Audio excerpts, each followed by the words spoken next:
Welcome. I'm Michael Kulikowski. I'm the head of the history department, and we're here to talk about your experience at Penn State as an alum in the 60s. And I'm delighted to have you here to talk about these things.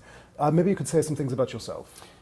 Well, first of all, I'm Ernest Janssen. I graduated in 1965. I was a liberal arts grad. I was here during the start of what ultimately became the anti-war movement. In the early years, or the 64-65 period, there was not a tremendous amount of anti-war movement, but there was, I think, it was generating at that time. It was starting.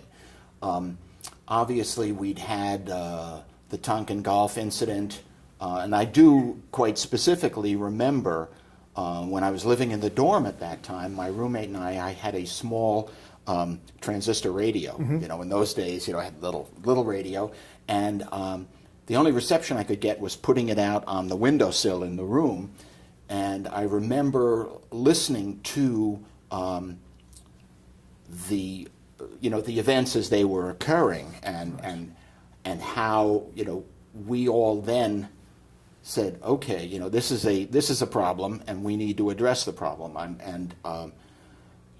then graduated as I said, in 1965. I came to the realization that with the war developing, there was no way that I wanted to be a private in the Army in Vietnam. Right.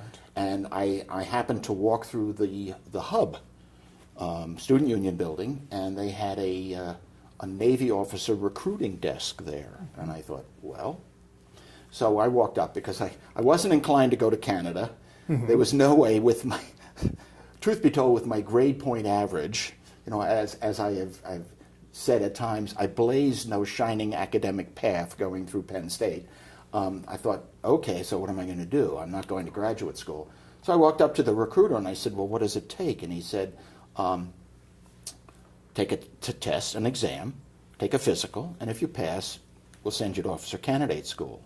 Little did I know, in retrospect, as I think about it and I joke about it, I probably could have been deaf, dumb, and blind, and they would have taken me because they were ramping up the military. Right. But again, in those latter years here, I really, and I think I commented on this to you earlier, I need to contact my old roommate, who is now an anthropology professor at sunny Buffalo. And we roomed together 3 out of 4 years. And in the 1 year we didn't room, he lived down in an apartment on College Avenue.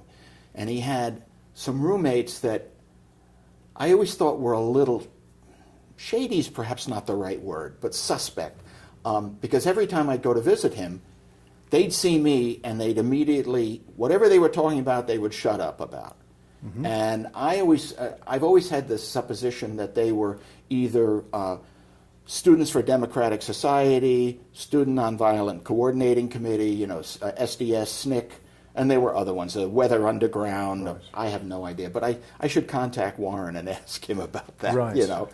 But that was in essence what was going on at that time. Really in the 60s, midway through up until the middle of the 60s, life on campus was, everybody was having a good time. Right. There was not, there was none of that activity that occurred as we got into 1967, 1968, when the movement against the war really took off. And by 1968, you were in Vietnam. I was back from Vietnam in 1968. I went to, after I graduated, I went to officer candidate school in Newport, Rhode Island, then went to, because I'm colorblind, I could never drive a ship or fly a plane, so I ended up as a businessman in the Navy, or in what they call a supply corps. And I went down to Georgia for 6 months for training, and then volunteered and went to Vietnam. Right. And was there from August of 1966 to August of 67. I was in Philadelphia then for 1.5 years, and got out in December of 68. Right. And then I got out of the service, went to work for a bank, hated every minute of it, went back to the service, Right. and did another 2 years of active duty. So I did a total of roughly 6 years of active duty. Right. And where in Vietnam were you stationed? I was basically in Da Nang. Now, what was interesting was in one of the letters, which I didn't give you a copy of, I got a letter from my mother because I'd sent a letter saying, I'm in Da Nang. And my mother came back and she said, where are you? And it turned out, interestingly enough, that the maps that she looked at were all still in French names. Oh. So I was in La Touraine, which was actually Da Nang. Da Nang. And so it took a while for her to figure that out. Right. Yeah, I spent a year in Da Nang. And you showed us a photo of the boat that you spent most of your time on. yeah, right. It was basically, it was a support activity. And we supported the Coast Guard and the swift boats that interdicted any of the military hardware that the North Vietnamese were sending down to support the Viet Cong. Right. And did you go out on any of those I did. missions? I did, as a matter of fact. I'd get bored. I mean, I'm there as a supply officer. I'm pushing a lot of paper. I'm helping to feed the crew, doing a variety of things. I ran a just to digress for a minute. I ran a ship store where you could provide essentials to the crew. You could buy lighters. Zippo lighters were the big thing, but I used to go through Aqua Velva, which I don't even know if they make it anymore, but it's a men's cologne. Right. All right, I'd go through it at a prodigious rate, and I could never figure out why. Well, I found out that one of the Coast Guard chief petty officers was drinking it. Oh, goodness. Because it had a high alcohol content, and he had an alcohol problem. Right. So he was cashiered out, but that's a whole other story. But no, I did go out on patrols, and then on a couple of occasions we took fire from the beach. They were shooting at us, Right. and I'm standing on this thing, and I've got my flak jacket on, thinking, I could die out here. I'm a friendly person. Why are you shooting at me? I stopped going out on patrol shortly thereafter. But the other thing that was the one other incident that we had when I'd go out on the patrols was, and there are, you will notice there's a picture, in the pictures that I gave you, there's one picture that shows what appears to be a PT boat of World War II vintage. Those boats were manned by the CIA. There was a CIA spook boat basin near where we were. And they would go out in groups of 3 boats, and they would have Vietnamese on them, and they would go across the DMZ up north and drop them off in the rivers, supposedly sowing discord, if you want to call it that. The program failed miserably, but the point was that the North Vietnamese had PT boats of a similar size. And under rules of engagement, when we were on the Coast Guard boat up running along the DMZ, when those 3 spook boats would come down, they were supposed to signal us, letting us know that they were friendlies. Well, in this one particular day, beautiful sunshiny day, the 3 boats would be coming down in a column, and they hadn't said anything to us. They didn't notify us. And so suddenly they break the column, one goes to port, one goes to starboard, and one's coming right at us. Well, we thought they were the North Vietnamese coming at us. Well, needless to say, we all felt it's over, because we didn't have the firepower to beat them. And it was only when they were 100 yards out that they smiled at us and flashed the signal.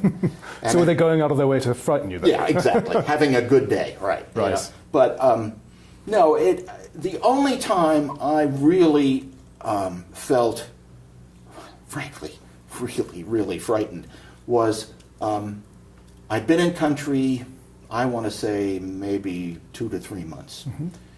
And Da Nang was off limits. You could not go to Da Nang and walk around the city. It wasn't allowed. You could, if you had a specific place to go to, such as one of the officers' clubs or headquarters, etc., you could do that. So I never really drove around a lot. Well, my boss said he was going on R&R, and would I drive him to the airport? Not a big deal. If you look at the map, it doesn't look like it's that far. again, no lights at night, though. Right. Right. Right. So we get up at dark hour. I drive him to the airport, and he said, "Now you're going to be okay getting back." And I said, "Yeah, not a problem. I can do this." All right. I didn't have a weapon with me, had nothing. So I get in the truck, and I'm driving, and I'm looking around saying, this is wrong. And at that point, the sun was coming up, and I realized that I was about 10 miles north of Da Nang in what was euphemistically called the Indian country. Mm-hmm. I had no weapon, and if somebody had come out on the side of the road and pulled a weapon on me, I would have been gone, and they would have known nothing. That, I think, is probably the first time in my life I was really, really frightened. And I turned the truck around and got back safely, no harm, no foul, but that one frightened me. I can imagine. That one frightened me. We didn't have a lot of dramatic activity. That one picture that I don't think I have a picture of that. Just when I had gotten to Vietnam, the Coast Guard had an incident where one of their boats and I may have that. I don't know that you need that. The Coast Guard had been off the coast interdicting, and their boat was mistaken by the Air Force for a North Vietnamese boat, and they strafed it. They killed the captain, seriously wounded, I think, the executive officer, and everybody and so when I got there, that Coast Guard boat, what had happened was they were trying to contact the Air Force to say, hey, you're shooting at us. Mm-hmm. And the issue was that there was no direct channel of communications between the boat and the flyer up above. So the boat had to contact somebody in Da Nang at headquarters, who then had to contact the Air Force, who then had to contact somebody in the Air Force to get to the flyer. Mm-hmm. And so it became quite a brouhaha. When I was there, the Coast Guard boat was there, and it had just been chewed up. Wow. And Coast Guard was really, really angry. I can imagine. They'd lost 2 men in the process. And everybody, as I understood it, everybody had jumped overboard, except for the captain and the XO, because they'd passed away, and because they thought the boat was going to sink and or explode. And then the chief of the boat climbed back on and fired a flare, which sort of got this guy's attention, saying, "Hey, we've got an American flag on the stern here." So that happened, and the other incident that really was the tragedy. When you in the pictures that I brought, you see the Vietnamese with their fishing boats, their little whatever they're called, and what they would do is the Vietnamese army guys, they would steal grenades from their supply, and they would go out fishing, and the way they would fish is they'd take the grenade, drop it over the side, stun the fish float to the surface, and they would collect the fish. Well, he was out there one day with his, memory's a little foggy, but I remember specific scenes. He was out there with, I think, his young son, his wife, and maybe his father. Mm-hmm. So there were at least 4 or 5 people in this boat. Well, he pulled the pin, dropped it, and it exploded in the boat. Oh, no. All right. He died. The little boy, which I remember, was chewed up. Mm-hmm. And they came into our pier, and we brought in, I don't remember who organized all this, but we brought in a helicopter and put the kid in one of those baskets and flew him into the hospital. And I have no idea what happened to him, but yeah, he got chewed up. One of the things that in our discussion is, that's come up, and I think that students today would really be interested in learning about, but also possibly have a hard time understanding, is that story you told about communication between the pilot and the boat.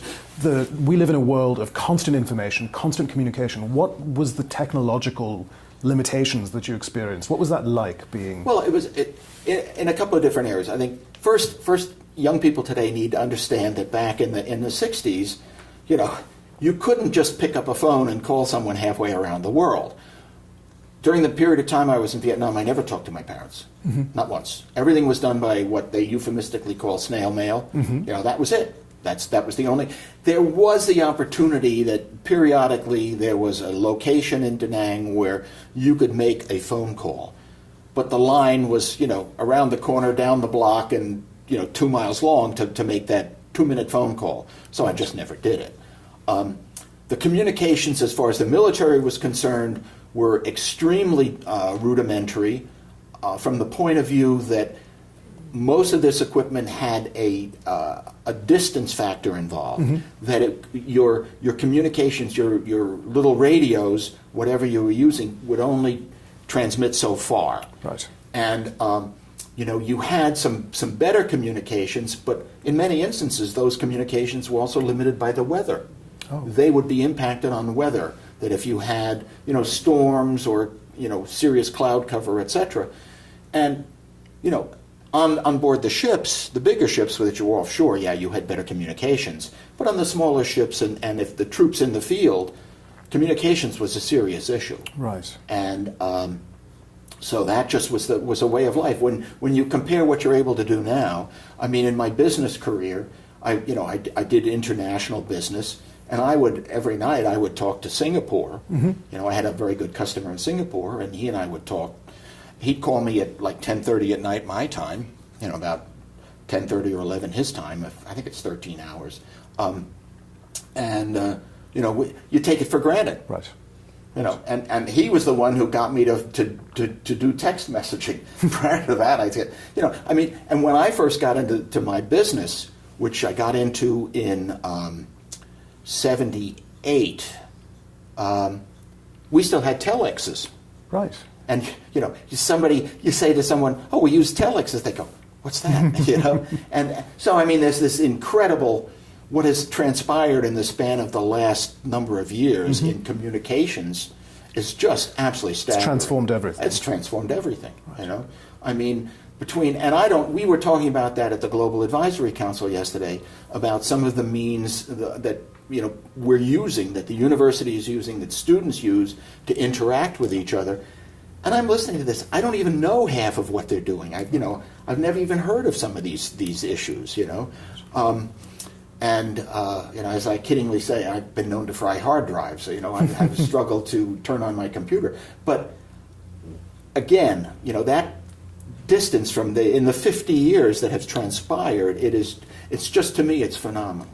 It's right. Absolutely phenomenal. I mean, just having computers, you know, doing what's the term on your computer where you're talking instant back. Messaging. I didn't like instant messaging in my business world because people made mistakes. They said things before they thought. Right. All right, and you're dealing with a customer, so that's dangerous. But if you're Skyping, oh yeah, you know, that's what I was thinking, and you know, it's all amazing. And young people today just take it for granted. It's right. Just like, oh, you don't do that? No, I don't do that. But so that's a very, very interesting aspect. And I think that when I think back to my 4 years at Penn State, and I look at what is available now, as far as the coursework, the topics that you can now get into. I would love to come back and just sit in on courses. I mean, I make no bones about it. Well, you know, I live in central New Jersey by the shore. You know, I'm 4.5 hours away, right. And my wife is a beach person, so you know, it's not going to work. Otherwise, I'd move here tomorrow. But no, I would love to come back. I mean, just the breadth of coursework that's available now. I mean, you know, the book at that time was like that thick. And now it's like that. Yeah, and when you went to the rec hall to get your punch card to make sure that you were in the class. Right. And if there were no punch cards available, it means you missed the class.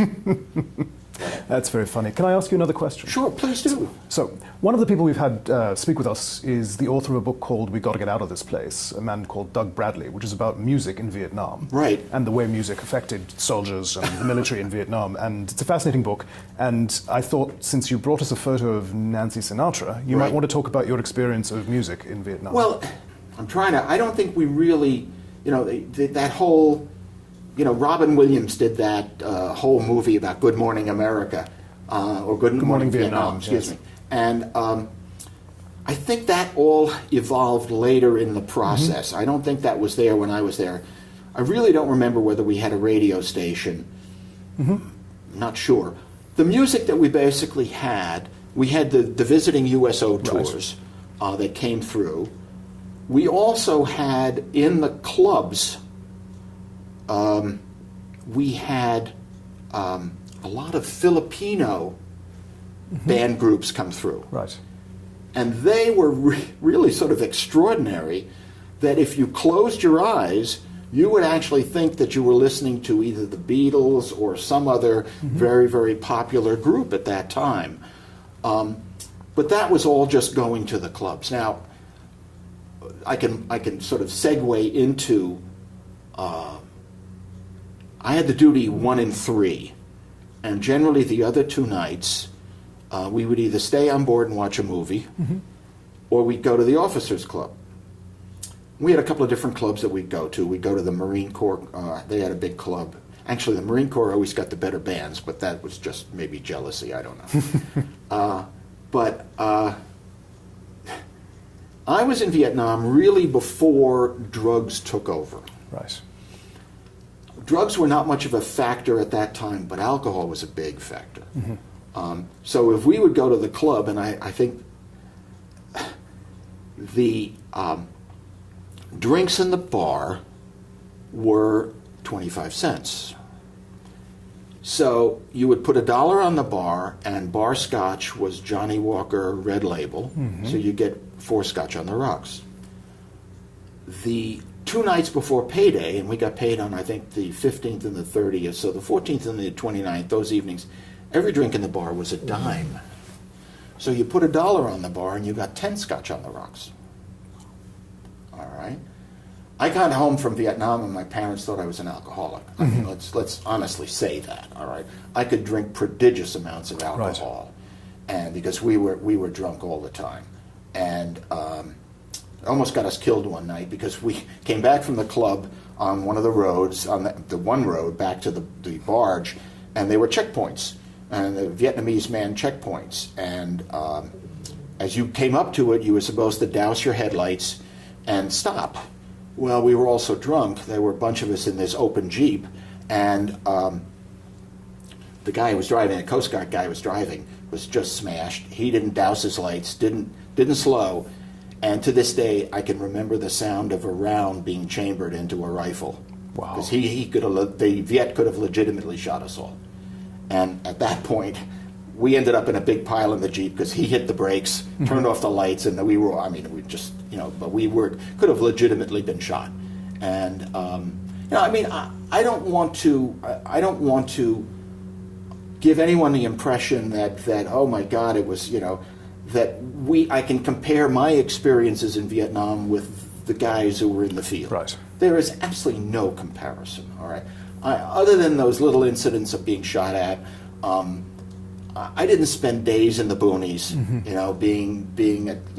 having to deal with leeches and there were tigers in the fields in Vietnam, tigers and snakes.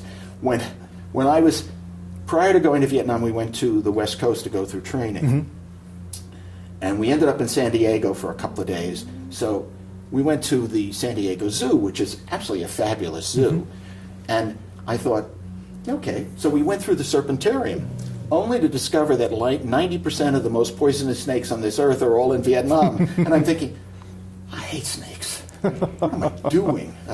But the last ship I was on, which we commissioned and built, commissioned, etc., we had a chaplain on board. And he had been with a Marine battalion in Vietnam. And he'd had a young Marine who was his assistant. And they were out in the field, and this young assistant was trying to clear some brush so that they could bivouac for the night. Well, I guess he reached into something. He was bitten by, I think, a crate, K-R-A-I-T, and was dead within a minute. God. So, I thought, Not for you. Not for me. So we all fly out of San Francisco to go to Vietnam. Hawaii, Wake, Guam, the Philippines. We get to the Philippines, and again, dark hour. They take us to Subic Bay, the Navy base there, and they have no idea who we are, why we're there. All right, so they put us up in a typical. They put us up in a BOQ, and no air conditioning. I mean, have you been to the Philippines? I've not. Okay, well, it's just hot and humid, and as is Vietnam. But so I'm lying in this bunk, no air conditioning. I got a fan blowing on me, and suddenly the guys storm into the room saying, "We're going to go play golf." I don't play golf. I'm lying there going, you know. They said, I said, "Go, have fun." About an hour and a half later, they come storming back in. Now, I don't play golf, but I know it takes longer than an hour and a half to play a round of golf. I said, "What happened?" They said, "Well, you know, we're on the fairway, jungle on the right, jungle on the left. Way down on the fairway, we see something moving, but we don't know what it is. So we hit the balls, and we're going down there. We're getting closer. We're getting closer. We're saying, oh, this is interesting." They got close enough, they realized it was the largest boa constrictor they'd ever seen going from one part of the jungle to the other part of the jungle. They left their balls there. They turned around, went back, picked me up. I think it was at 11:30 at that. I said, "Well, the officers' club opens in about half an hour. Let's go get drunk." but apparently this was this mammoth snake moving across the... and they just said no. But anyhow, what else? Well, I'm curious about life on campus. I think students today probably have a hard time imagining that many of the problems, many of the experiences, many of the elements of being a young person haven't changed all that much. I'm wondering if there's anything you could I think talk about. Yeah, they definitely. I think much to the contrary, they have changed very dramatically. Okay. I think when I've talked to young people through my experiences on the Liberal Arts Board, when we've had dealing with young people, we've tried to explain to them that, one, back in the 60s, there was a curfew for women. We had a dean of women at that time, and there was a term called in loco parentis. In other words, the university was the parent. And the young women they all lived in the dorms. They had to, during the week, their curfew was 11 o'clock in the evening. On weekends, it was, I think Fridays and Saturday nights, it was 12 o'clock. And if it was a big weekend, let's say there was some entertainment here on campus, it could be extended to 1 o'clock. But they had to sign in, so they had rules and regulations that they had to live with, which altered the dynamics amongst the male population. And there were nowhere near as many bars in Penn State as there are today, because the girls weren't out in the evening. So why would you want to, you can go to the bar and, get sloshed, but it's just guys. Right. Why would you want to do that? So, the Skeller was here. That was one of the, that was like the traditional bar. But there weren't a lot of other bars. I graduated, when I graduated in 65, I was still 20 years old. So I was never technically legal.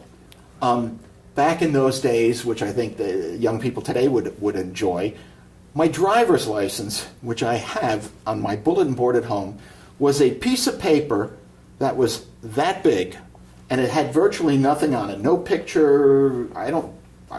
It had my birth date on it. I wanted to drink, so I tried to alter my birth date. And it was such a pathetic job that I was so embarrassed that I never used it. But my roommate in my senior year, he was 21, so we would, he would buy some booze once in a while. I think that students today would have you might want to edit this out, but my roommate's father was a doctor. So Warren had access to hypodermic needles, which you can't, that's a whole different world today. And so he would have these hypodermic needles. So when we would go to football games, we would basically buy some oranges. We'd get our hands on a bottle of vodka, and we'd fill the syringes with vodka and inject the vodka into the oranges, so that when you walked into the football stadium, I just have some oranges here. So you'd eat the oranges during the football game, and they were called rolling screwdrivers. Now you might want to edit that out, but that you'll was give people ideas. Yeah, right. But it was life on campus in the '60s there was almost a dress code. If you go into the yearbooks in the early '60s, '61 to '65, the women all wore skirts. Mm-hmm. The men all basically khaki slacks and things like that. You didn't see a lot of jeans. The pictures in the yearbook will give you a very clear impression that it was an entirely different lifestyle then. Right. And this was before drugs had become a big thing on drugs were campus. really. You might have had some weed going on, but anything beyond that, no. Right. It was either that or I'm very naive, but I don't think it was that much of a factor. Yeah, I mean, the big event was we beat Ohio State, and we papered, back at that time, College Avenue was two-way street, and we literally papered all the trees. At that time, it was late in the season, so all the trees had toilet paper in them for weeks on end. And we also, I was involved with, and there's a picture, and I think the yearbook, there was a Volkswagen that a bunch of us picked up, and we carried it up and dropped it into the president's. There was a little pond out there with about that much water in it. We dropped the Volkswagen in the pond. And that was protests at that time. And that's sort of distressing now, as far as I'm concerned, is that protests at that time really were not meaningful or were not damaging. It now seems as though when we have protests, when we win big games or something like that, they march downtown and they tear things up. And I keep thinking to myself, to what end? What purpose are you serving? What are you trying to say here? And but again, this is what has evolved as the years have gone by. That we look at and I think that the '60s, the Vietnam War was the start, I believe, of the whole period of time where we don't trust the government anymore. Right.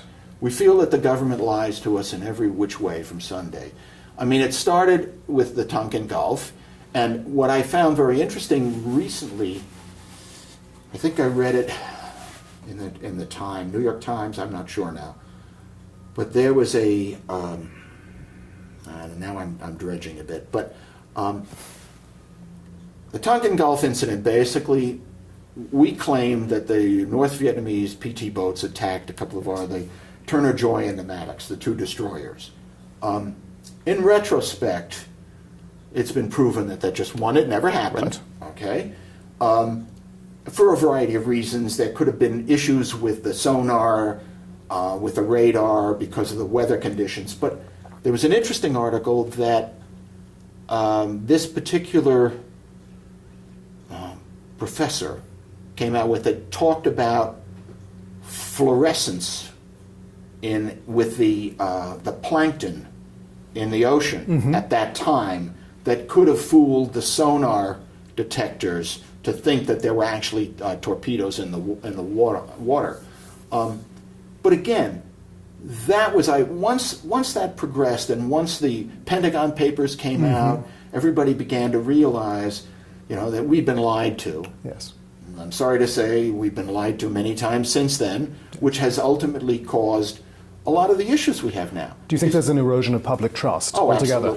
Absolutely. We are, and I think that has also developed because it used to be that you felt comfortable with the news media. You didn't feel as though you might not have always agreed with them, but you felt comfortable enough that they were trying to provide you with an accurate assessment.